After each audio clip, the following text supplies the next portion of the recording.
There must be signatories to the bank account.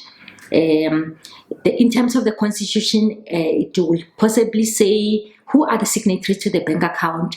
They will decide members to say it's either a president, vice treasurer, whoever who can be able to withdraw money. Those kind of issues are regulated in the constitution. So in terms of that, we will need proof from the bank that who has been appointed as the signatory to the bank account. Those will be the people who are authorized to withdraw money from the account and to receive SMSs and whatever from the bank when money is going in and out of the accounts. We'll also need proof when was the account open. So we will look at that we will request from that they must provide proof from the bank to say when was this account open. The account should be open after, because then it will show that it was not a decision of one person somewhere sitting under the tree somewhere. It is a decision that has been taken by members at a meeting. They will decide to say after the meeting that they will send a delegation to the bank to open a bank account. And by opening that bank account, it will show by the proof from the bank that that account has been opened, and then we take it from there. So we also look for membership forms. When you join a union, there is provision in the constitution for completing a membership form. A membership form will outline issues such as your personal details, who you are, and how much the subscription are supposed to be. And each and every member will have to complete the membership form. If we find that forms are completed even before the important meeting or formation, it means that these forms were completed by somebody before even the organization was formed, and it will give an indication to the office of the registrar that this organization cannot be a genuine organization that can be qualifying for registration. So everything must make sense to show that it is worker driven. If it's not worker driven, it's personal driven. The office of the registrar is going to have a problem to register such a trade union. And if after registration, there's provision in the LRA that the union can be deregistered. If it's deregistered, there are two reasons the registrar can cancel a union. If they fail to submit legal obligations.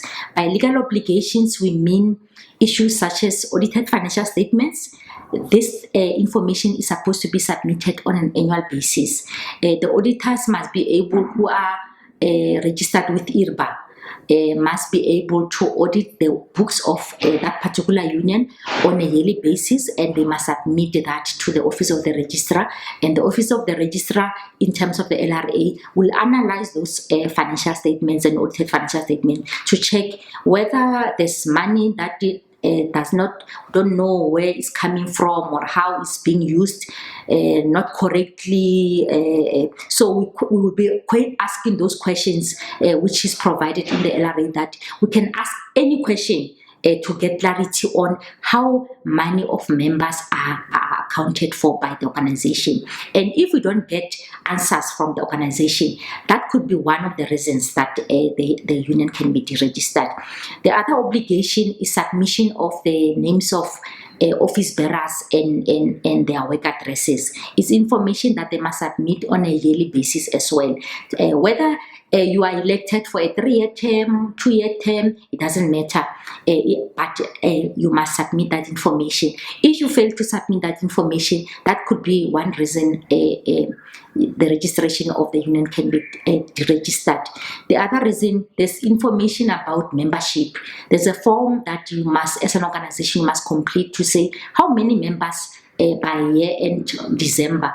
You must complete that information, and you complete that information to say this union by end of December, for example, of this particular year, we had, let's say, whatever number of members, and that form must be completed on a yearly basis and submitted. If you fail to do that, that is also another reason for cancelling the registration. Non-compliance with the constitution, not holding elections, for example.